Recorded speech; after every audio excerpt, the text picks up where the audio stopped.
Hello, everyone. This is the third meeting for the 800 Monroe Resiliency Park. Tonight, we'll be hearing a presentation from AECOM, the design team for this project. They'll be presenting two new design concepts that further refine the design concepts that were presented at the April meeting. Before I turn it over to the design team, I'm going to hand it off to Mayor Bala to provide some opening remarks and get us started. Thank you, RJ, and good evening, everyone. My name is Ravi Bala. I hope you all are enjoying your summer, and I want to thank you all for attending this virtual meeting for the future of the 800 Monroe Resiliency Park. From a historical context, this is a very exciting opportunity. Just by way of background, this land was formerly owned by a developer that had the rights to build on this future public space up to about 175 units of residential development, which, in addition to exacerbating density, overpopulation, and flooding in that area, would have really not really added any unique characteristics. Through the negotiation of the Monarch settlement, we were able to have a three-way land swap, which transferred this property at 800 Monroe to the city of Hoboken for us to build a brand new park to the interests of the residents of the city. So we are here today at the third public meeting to present the two final design options for this park. I want to thank AECOM, as well as my staff, specifically Caleb Stratton, Assistant Business Administrator, and RJ Theofield for all of their hard work. What you'll see here are two excellent design concepts. A couple points I want to go into before we let AECOM get into the details of the presentation. The first one is that we have integrated active and passive uses within this park. One of the active spaces are not just tennis courts, but also pickleball courts. The pickleball courts are in very high demand. They, at the same time, do generate some level of disruption through noise.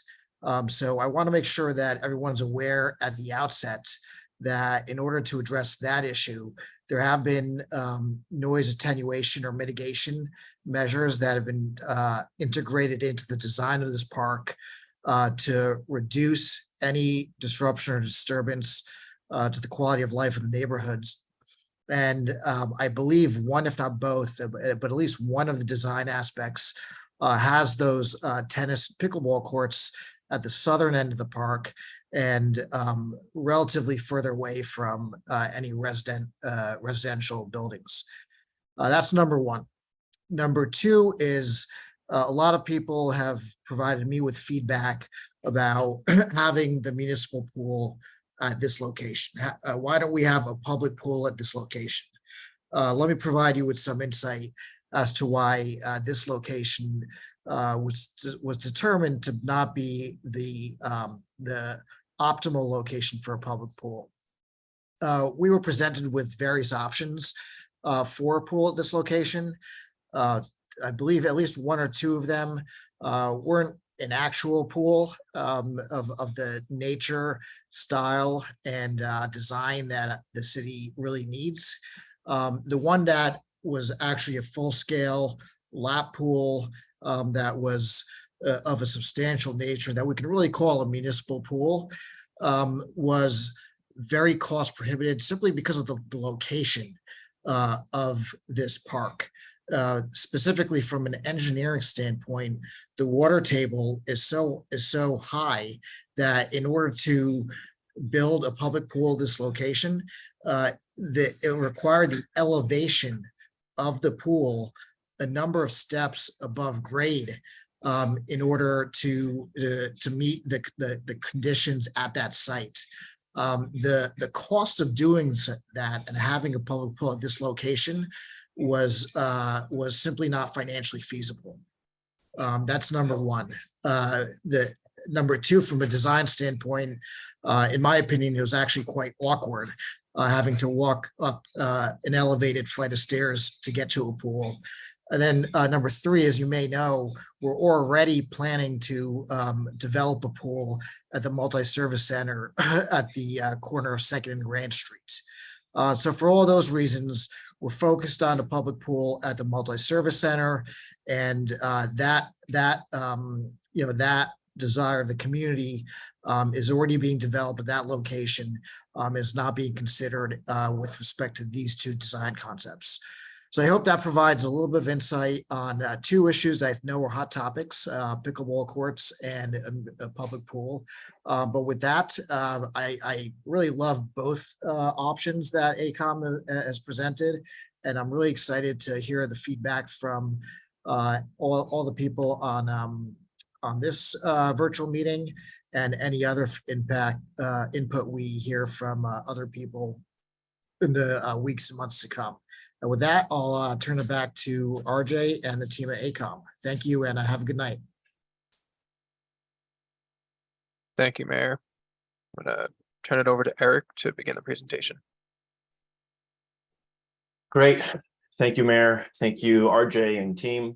Our team from ACOM is really excited to be here this evening to present two approaches to the park design that the mayor was just kind of giving us a high-level sense of. So we'll be walking through those this evening. Quick overview of what we've got on the agenda for this evening's meeting. Quickly review the team that we've got on the call here tonight. Talk a little bit about where we are within the schedule. Briefly recap some of the previous meetings and the input that was received at those meetings that was helpful to our team and moving forward with what we will be presenting this evening. And then finally, we'll get into the meat of it and spend a little bit more time, a little bit more focused time talking about some of the considerations that went into the development of the design approaches we'll show tonight. And then get into the nitty-gritty of each of the two concept alternatives themselves. Once myself and Gonzalo from our team go through those designs, we will then have an opportunity to break out into some breakout rooms. RJ will help us get facilitated and organized in that sense when we get to that point in the meeting. Those breakout rooms will give us a good opportunity to have some conversation with folks here on the phone. We'll do that for 15 or 20 minutes or so, and then have a regroup to recap kind of the high level points from the breakout rooms and talk about the next steps. So with that, just a quick recap. Of course, you already heard from Mayor Bala and RJ. Caleb is on the phone as well from the city side. And then from our team here at AECOM, you have myself, Gonzalo Cruz, our lead designer and principal in our New York office, will be presenting the designs themselves. And then we also have Ravi and Valeria on the phone who are going to be assisting us with the breakout rooms and kind of organizing those this evening. A quick bit on the schedule and where we are within the process. The first time we met with all of you in person was back in January. That was before we had developed any design alternatives at all. We got a lot of great community input that set us out on the right path. As Mayor Bala mentioned, the last time we met with all of you, we did present 3 different design concepts. 2 of those included a pool. Tonight, we're going to be presenting 2 alternatives that were the result of the selection of the first concept. And then eventually the input from this evening, and as we move forward, will help us arrive at a preferred final design concept that we're targeting coming back and presenting sometime around November of this year. This is just another look at that schedule kind of from a month-to-month perspective, gives you a sense of where we've come from the pre-design phase into the conceptual design alternatives phase, which is what we're starting to wrap up now. And the input from this evening's meetings will help us select that final preferred approach to the park that then our team will take back and develop to that final conceptual design level that'll be presented later on this year. So I want to talk next just briefly about some of the previous meetings we've held and how the input from those meetings was helpful for focusing our team's approach to the two concepts that Gonzalo will speak to shortly here. As Mayor Bala mentioned, the last time we met with you all, we were looking at 3 concepts. 2 of those included a pool for the reason that the mayor mentioned, as well as due to a lot of the input that we got related to concept 1 specifically, which is a mix of active and passive program areas. Concept 1 was the alternative that was selected to move forward. Some of the really great benefits about that concept were that it maximized the number of community and different types of community assets that we could include within the park's footprint. It met the targeted budget for the project site, and it also was the concept that allowed us to maximize the stormwater capacity within the footprint of the park site. On that note, we will be continuing to refine the approach to the stormwater strategy within the park footprint as we move forward with our preferred concept that's selected after this evening's meeting and in the weeks to come.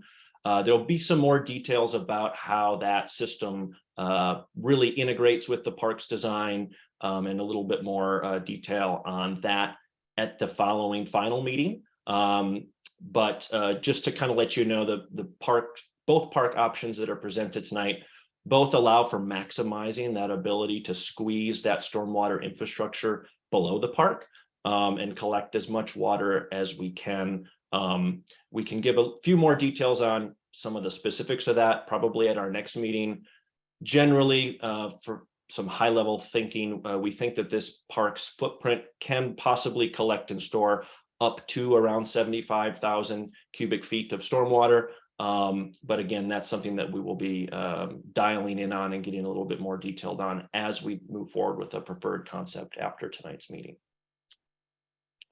So what did we hear the last time we met with all of you? We had sort of 2 ways for input to be received. We held an in-person meeting. We had approximately 25 folks show up in person, and then we also had an online survey that ran for approximately 2 weeks where we had over 2,100 responses. A lot of great comments and feedback received in all of those sort of forums. We would say that typically the types of comments that we received fell into one of 3 categories. Either they were focused on the park's programming and the types of programs that were offered within the park's concept, specifically focused on green space or planting and how that was integrated into the concept, or they may have been focused a little bit more on functional components or specific amenities, things like accessibility or mobility, or perhaps special features within the park itself. There were some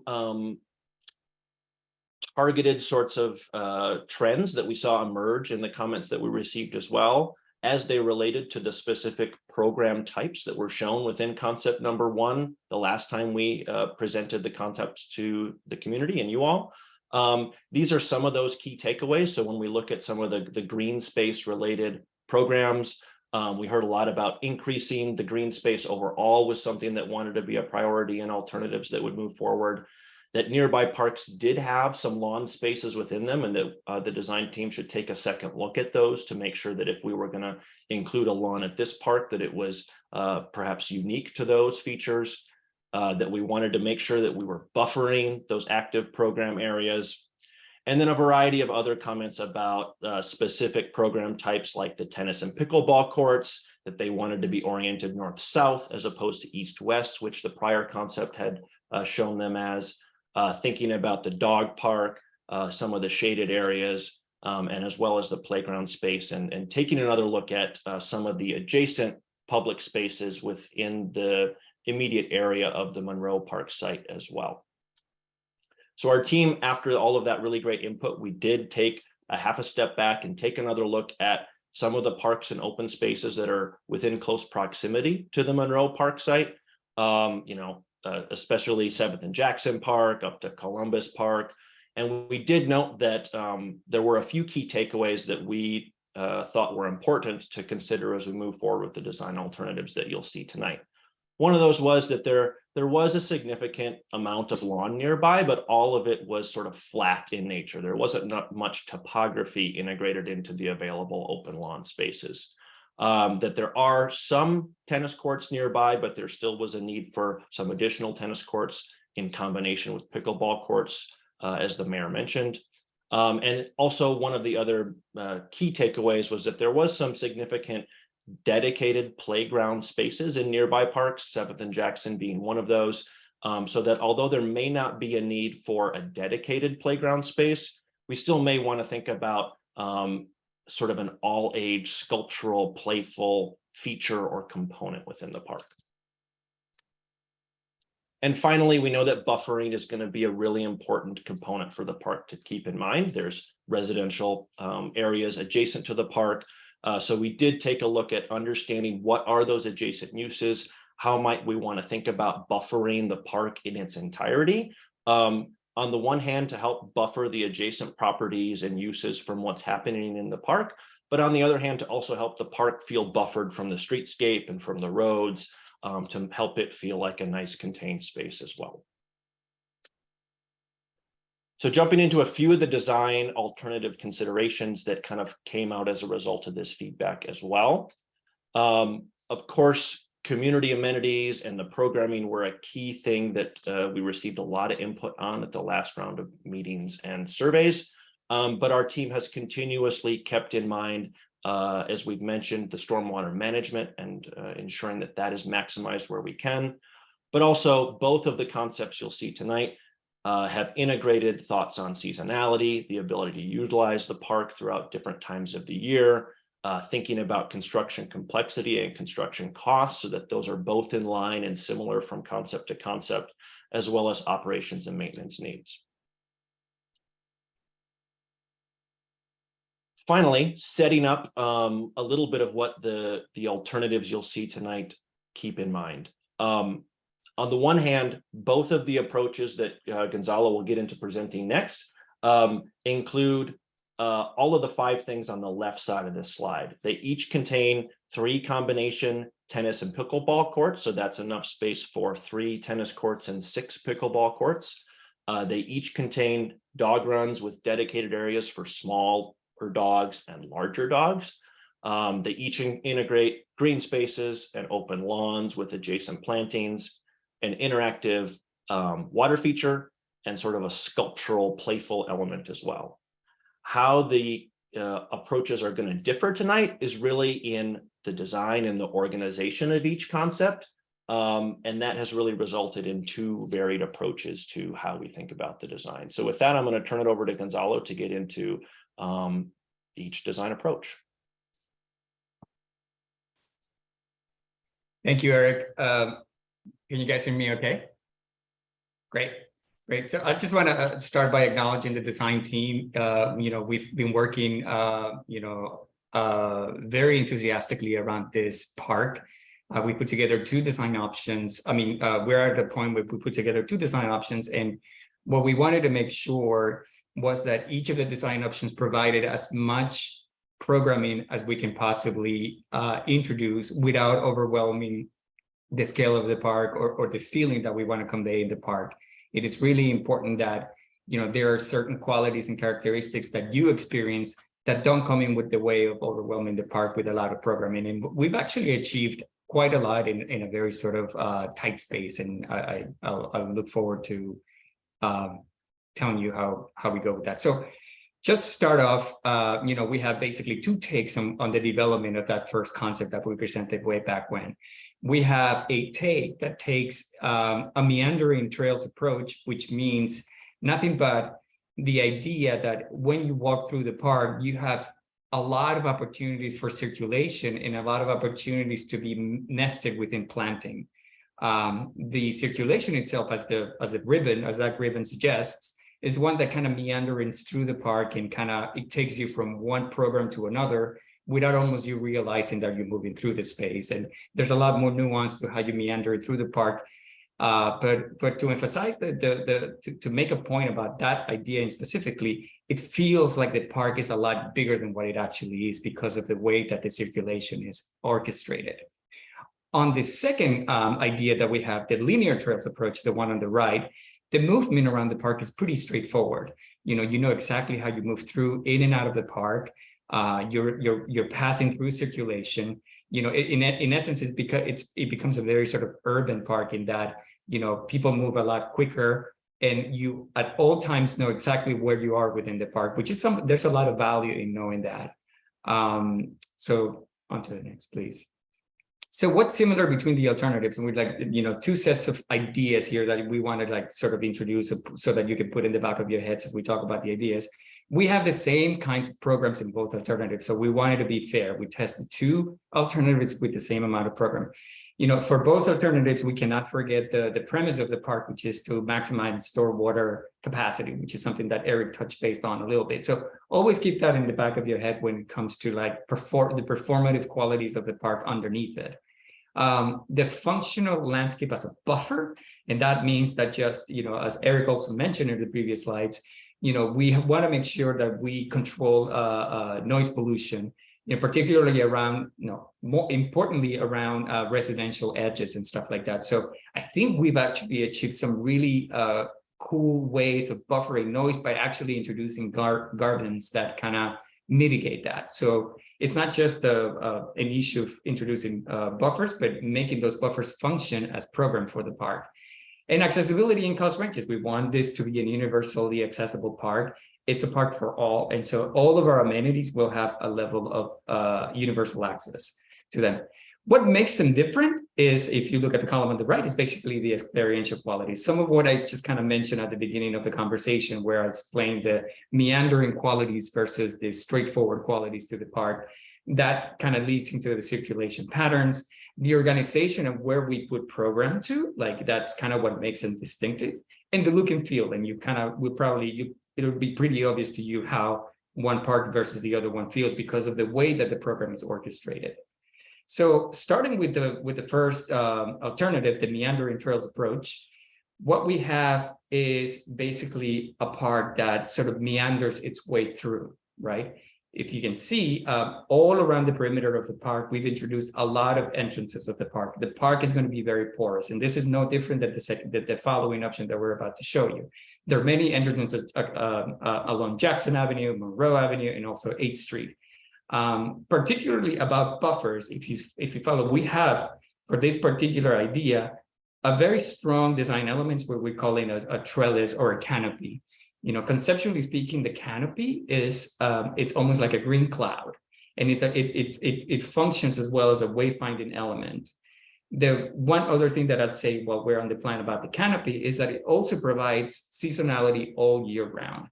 Sometimes we have this sort of notion that parks are only meant to be sort of experienced and used during like the early days of spring through summer and maybe early fall, and then come winter they become a little bit more underutilized.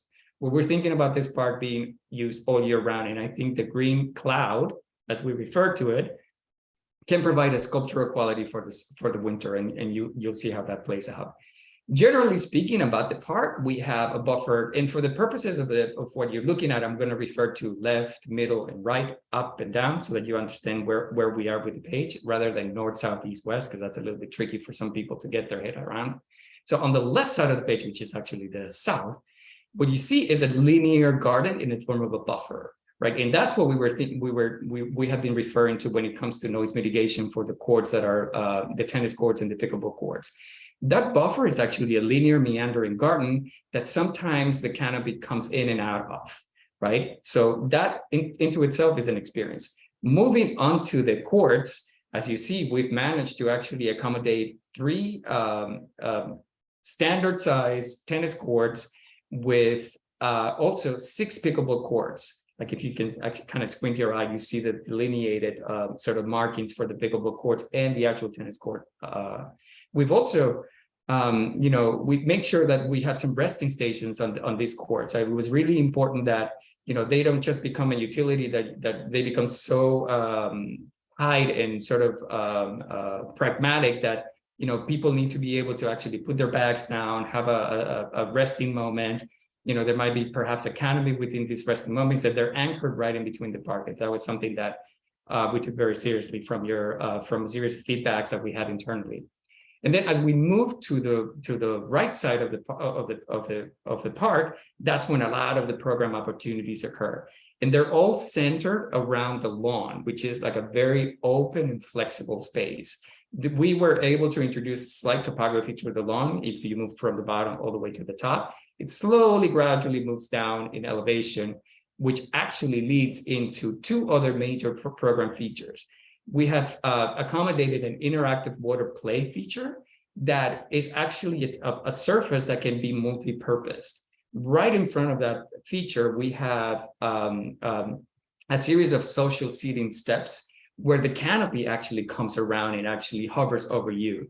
It provides shade, it provides a place for people to gather. And like I said, the space between the lawn and the seating steps can be of multi-purpose. When the water feature is not activated for play for kids, it can be a platform for community events to occur, whether weekends, special programming opportunities, that's where the life of the park begins.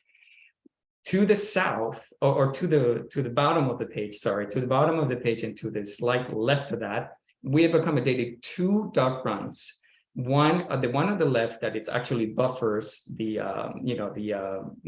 tennis courts is designed for larger dogs. The puppies sometimes can be a little blunt. And so because of some of your suggestions, we have actually achieved the separation of small puppies and big puppies for the park. And you see the smaller dog run is situated at the bottom of the page, which also kind of everything, if you can point to that, Eric, everything is kind of sort of anchor around the idea of planted buffers, which makes the whole thing feel like a garden. That's kind of like the big move around this idea.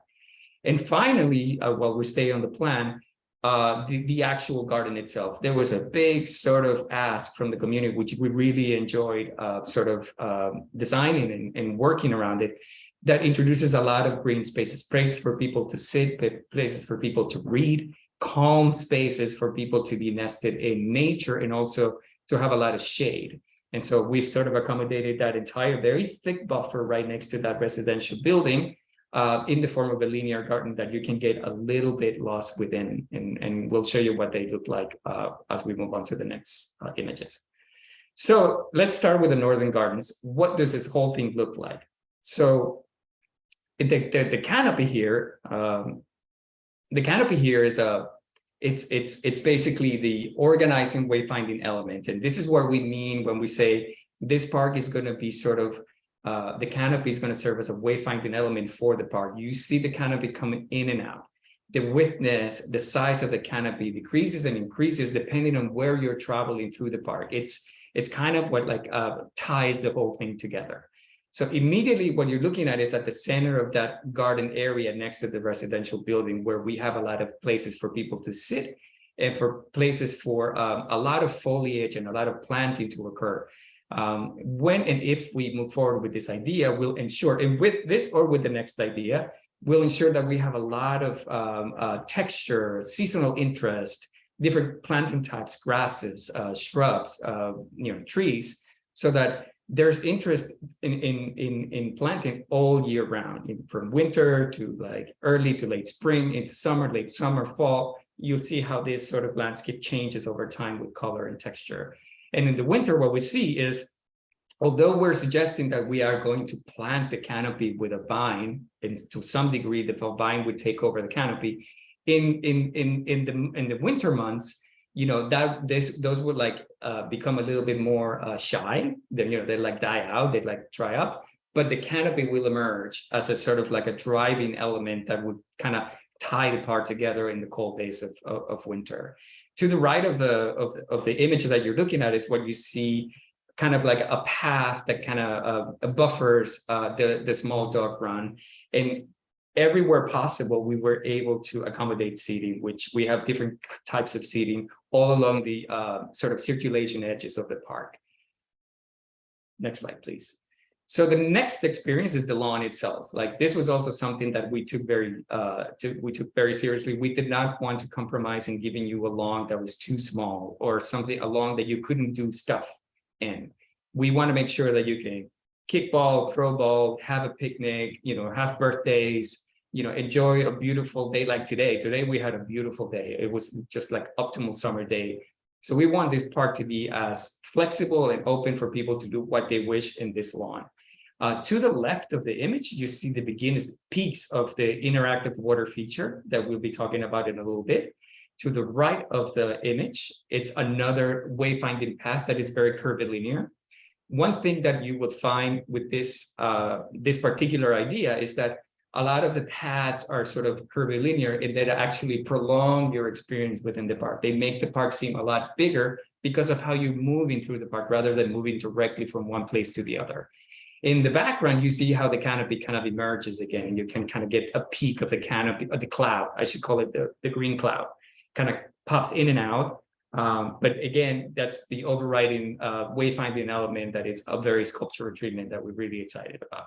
Lots of seating all around, lots of options for you to experience the park in many different ways.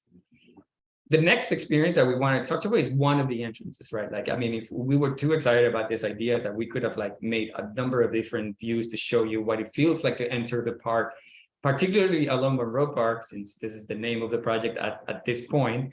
We wanted to show you what that feels like. So here's that meandering path that kind of like welcomes you through the park. And clearly you see through the circulation where you have all of the options with programs as they occur through the park. To the left, you see a dog run. To the right, you see the entrances to the garden.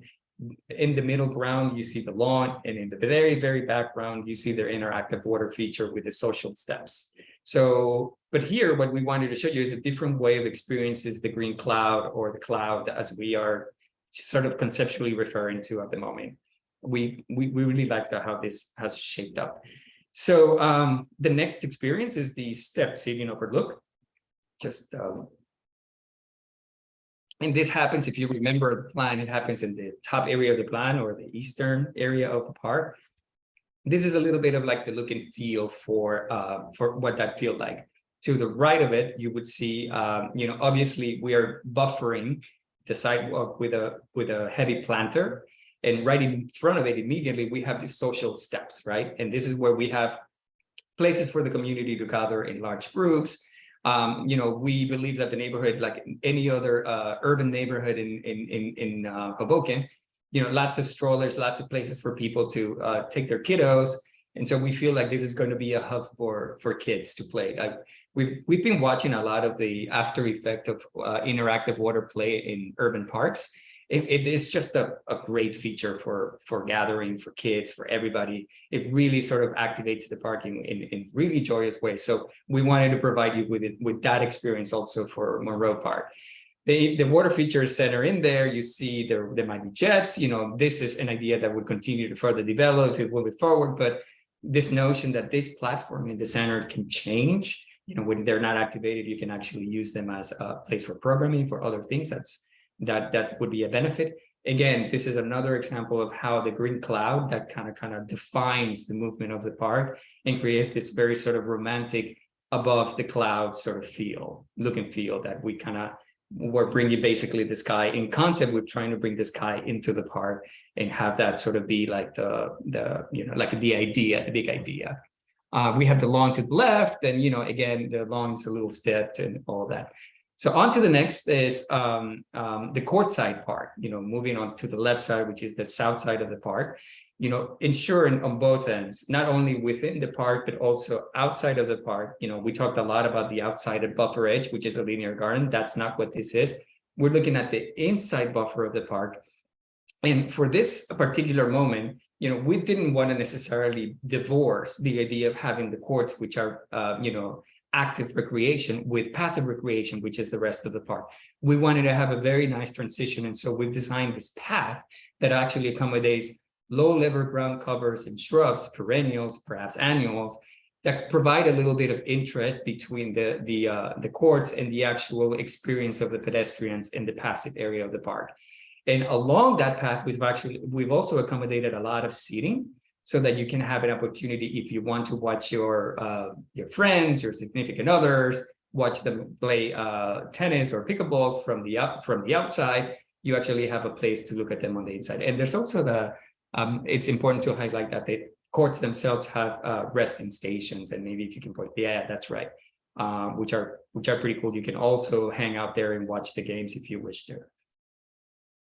So with that, we're going to move on to the next idea.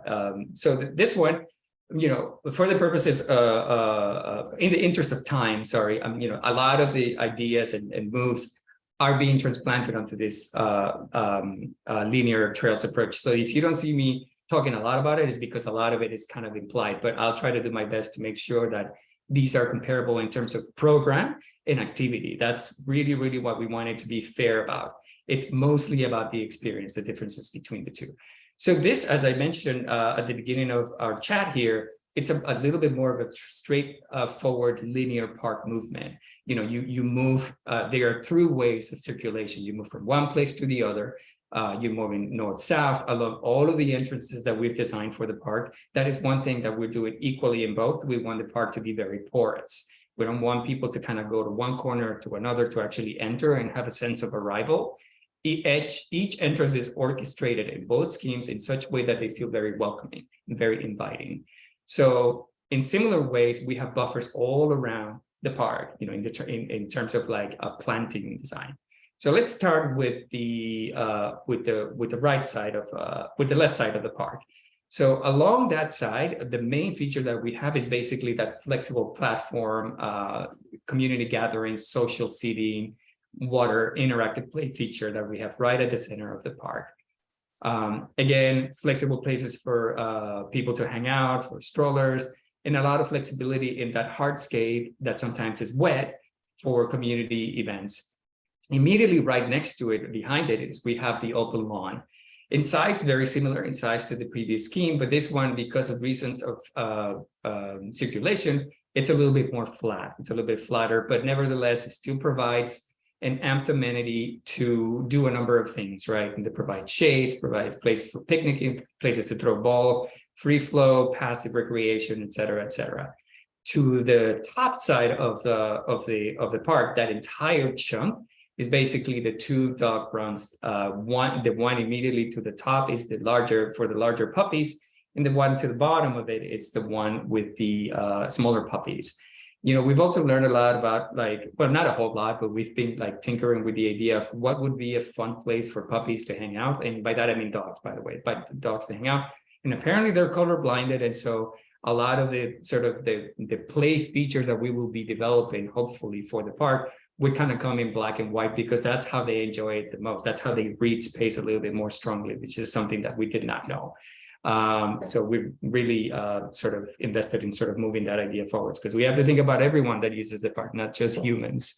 One feature that before I move to the bottom section in the tennis courts of the park is that we've accommodated also a trellis device for the park. It is not as extensive as the other one because the green cloud is the defining circulation element for the park. In this case, they're a little bit more discreet because of how the park is organized, but nevertheless, it functions in a systems it's organized around linear passageways. So everywhere you have a long linear passage will have a little bit of a three-dimensional trellis that can provide a certain amount of shade, and we'll show you what that looks like.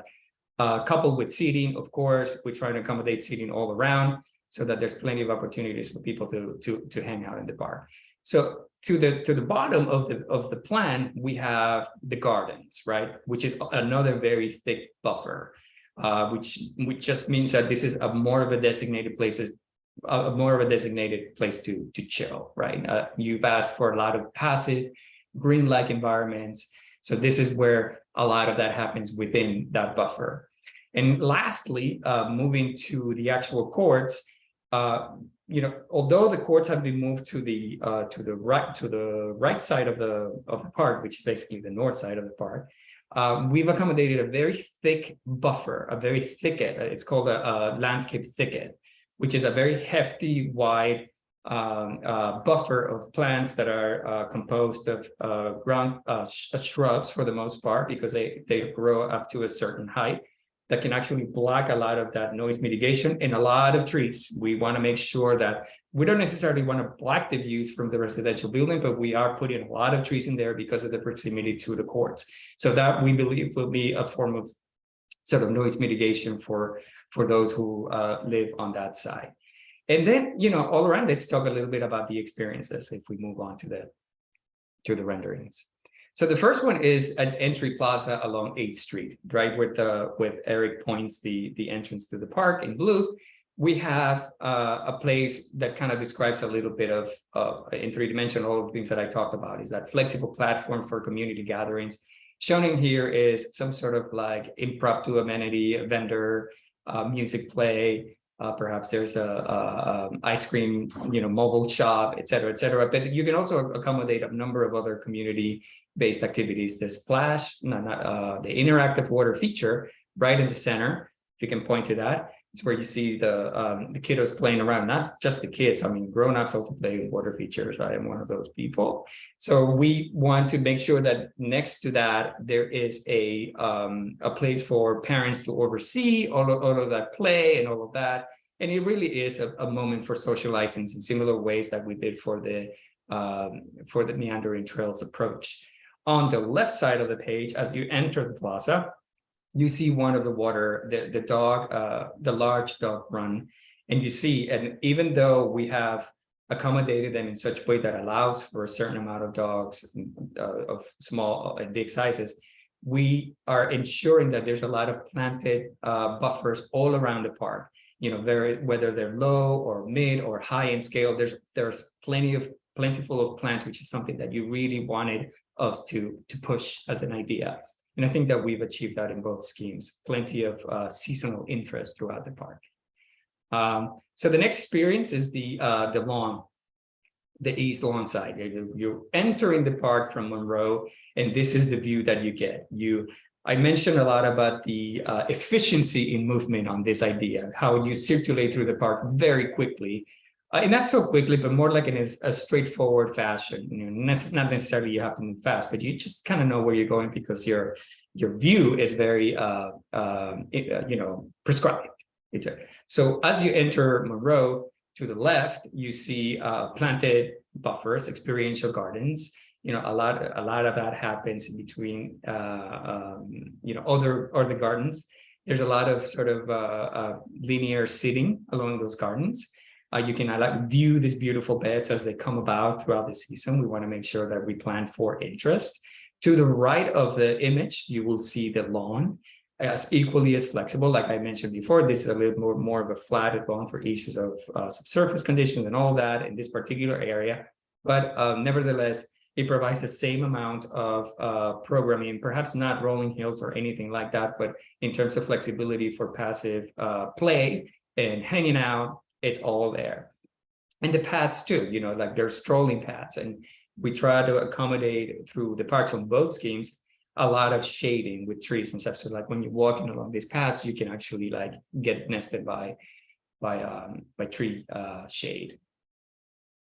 So the next experience is the entrance around in the corner of 8th and Monroe that leads you into the gardens. And so this is one place, like, even though it's like the rest of the park is very linear and straightforward, we try to bring a little bit of organic play within the garden area so that it doesn't feel so straightforward. But I think we've achieved that. Plenty of circulation all around, plenty of seating all around.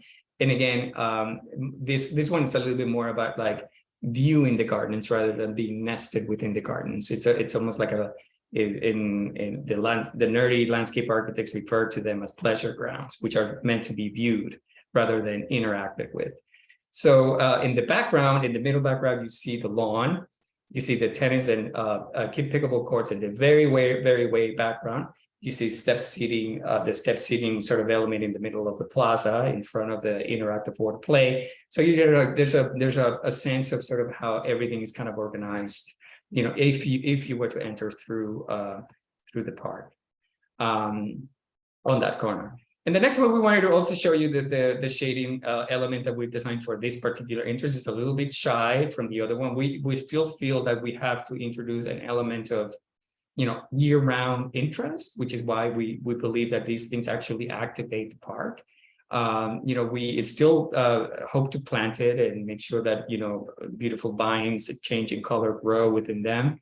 Lots of seating underneath them, and again, all about that sort of like efficient circulation when you move through the space. You see to the right side of the image, you see the lawn, you see the back. You were basically on the opposite end of where we were earlier with the experiential gardens. And to the left, you see the green buffers, bordering that residential building that it's very heavy. I mean, we're putting a lot of trees back there, just so I feel confident about that. And then we have the tennis and pickleball courts, like basically sandwiched between these path gardens and that buffer. Again, the courts are we hope for the courts to be detailed in the exact same way, same amenities for both schemes. And lastly, the courtside approach, like the courts are there, and so we want to make sure that whatever we do with them, they become part of the experience of the park when you're inside the park. So this one is a little bit because of issues of space, and it worked out that we have a bit of more of an open view to the courts. And we've accommodated a circulation pack that goes alongside of it, and a lot of linear seating for you to actually view those that you want to watch play tennis or waiting for your turn. I know that I'm in Brooklyn, and sometimes I gotta wait around. I gotta wait around for a court to like free up for me to play. And I'm not like a great player, by the way. I just like to hit the ball with whoever wants to play with me, and I'm pretty lame. But still, like I still have to wait for it. And but it's fun. It's just fun. It's a fun feature. And the shade canopy, again, kind of an element that kind of ties the thing together here with a little bit of shadow play, marks, beautiful patterns on the ground for both schemes. That's also something that forgot to mention, like, depending on the time of day, these things can be beautiful drawings on the ground that, they become like a playful feature, particularly for kids that love to like play with shadows and things like that. So with that, I think, we're set. There's two ideas. Hopefully, we can break into conversation about what they are and further talk a little bit more about them. And I thank you, and on behalf of our team, we're really excited to talk to you, to have talked to you about this. Back to you, Eric. Yeah, thanks, Gonzalo. So I think we are now ready to join the breakout rooms. RJ should be able to help us get those going live and have folks be able to join those. So we'll have one breakout room for each of the approaches, one for the meandering trails approach and one for the linear trails approach. We'll have a couple of team members from the AECOM team, as well as a couple of folks from the city within each of the breakout rooms. Feel free to join whichever breakout room you'd like. Also feel free to switch between them at some point if you would like. The plan for the breakout rooms is that myself and Gonzalo will just give maybe a 1 or 2 minute recap. Gonzalo pretty much went through the high level of each concept already. And then we have a couple of prompts that we will have as a way to perhaps help spur some discussion about each of the approaches, get some sense of folks' thoughts on strengths of a particular concept, maybe some thoughts on opportunities for improvement within each concept. And we'll work to field comments and questions within the breakout rooms. Correct me if I'm wrong, RJ, but I think probably around 20-30 minutes or so in the breakout rooms. And then after that, we'll group back up here at the main session as well, go over a quick recap of what we heard within each of the rooms and talk about next steps to wrap up the meeting. So that's kind of what's on the plate moving forward. You have to bear with us for 1 or 2 minutes while we get our screen shared within the breakout rooms to have something to speak to, but we're looking forward to having some conversations with you all in the breakout rooms. Thanks, Eric. I'm going to start the breakout room. So on your Zoom screen, it'll pop up and you'll have an option between the meandering trails approach, linear trails approach, and feel free to hop into either of those breakout rooms. And open now. I'll see you all in the A lot of great discussion. Thank you for the questions and the comments that everyone provided. Just briefly, as we mentioned, we had Ravi and Valeria from our team in there diligently taking notes and marking down folks' comments. So we heard those and we have them noted and marked down to help our team move forward. So just a quick recap. Maybe Gonzalo, you and I can each do a quick recap on kind of what we heard. I think I can start since I'm already speaking. In the linear trails breakout room, there were comments on the location of the tennis courts and really needing to evaluate if those was the exact right location. Questions about buffering and sound as it relates to pickleball, and comments around making sure we carefully consider that program within the park and the inclusion of that.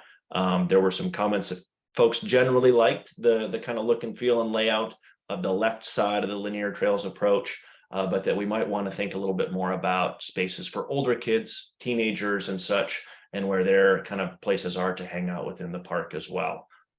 There were also some questions about shade, trees, how long it takes for trees to mature, and how that relates to the trellis concepts and providing shade as well. I think those are some of the high level ones. Of course, there were some other discussion as well, but that was kind of hits the high point. Gonzalo, what about from your session?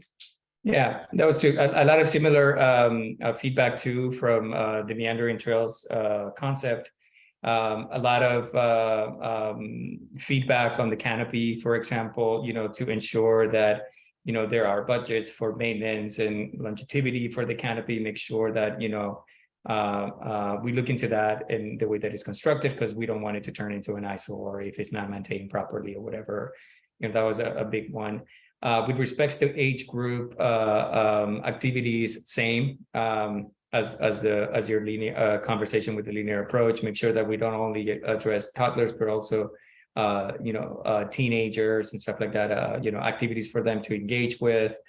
There was a lot of conversation about the number of tennis courts, whether one is 3 is too many. Perhaps we can take one back and sort of introduce other kinds of programming that can basically kind of engage other age groups and stuff like that. More shade always is a big sort of ask, which is great. More shade is always great. And this one came to around particularly about the size of the lawn. There was concern by a number of community members about perhaps reducing the amount of lawn space and turning that into opportunities for other programming or expanding on programming, given that when it gets hot, nobody wants to actually hang out on the lawn, but they actually look for shade and stuff like that. So there's also there was a lot of feedback on that. A lot of ensure through planting or other measures that there is actually noise reduction for the courts. We'll get a little bit more into that. And really, we have a few others that kind of were consistent. Make sure that there's a holistic approach to programming of the park. This is for both options, whether, there seems to be a concern that we want everything for everyone at all times. And it would be good to measure what's happening very near to make sure that we're not overdoing the same kinds of programmings on the park. But yeah, that's kind of it. And then, there's more specificity to each of the things that I talked to you guys about. But in general, it was pretty well accepted as a design idea. It's just a matter of fine tuning some of the details if we move with the idea forward. And also, I just want to say quickly, if we didn't get to you, there were a couple of people in my session. The online survey will go out live tomorrow. Everybody will have an opportunity to engage. If you didn't get to us today, get online and we'll surely get your feedback. Yep. Yeah, definitely. And I'll follow up on that, Gonzalo. This is sort of our next steps. This will sort of wrap up the presentation for this evening. As we mentioned, we've moved forward and have presented now this evening the two approaches, the meandering trails approach and the linear trails approach. Gonzalo just alluded to it, but we will be getting a digital survey live online tomorrow. I believe RJ, the city, will be sending a note around about that or a press release so folks will know where to find that link. That digital survey will have an opportunity to answer some multiple choice questions, as well as provide a lot of other written comments. So as Gonzalo mentioned, if you felt like you had a few things you wanted to get in there this evening in the breakout rooms that we ran out of time for, please make sure to take the digital survey and provide your comments within that. I think we'll probably have it open for around 2 weeks. That's kind of how we've done it for the prior meeting. So that'll be open for a couple of weeks. Also, if you have friends, neighbors that weren't able to make it this evening, that have some valuable input that they would like to provide as well on the concepts, please point them to the digital survey as well once that link is live. And we really look forward to all the input that we'll receive there. We've gotten a lot of really great feedback that's been really helpful to our team throughout the process. So we look forward to that moving forward as well. And I think the last thing I'll say is just thank everyone for joining tonight. It was a really great opportunity for our team to engage with you all again, although virtually this time. It was great to speak in the breakout rooms, and we really look forward to moving forward. So I think with that, I think that's it from the AECOM team. Thank you for joining this evening, and we look forward to the comments that come in through the digital survey. Thank you all. Thanks, everyone.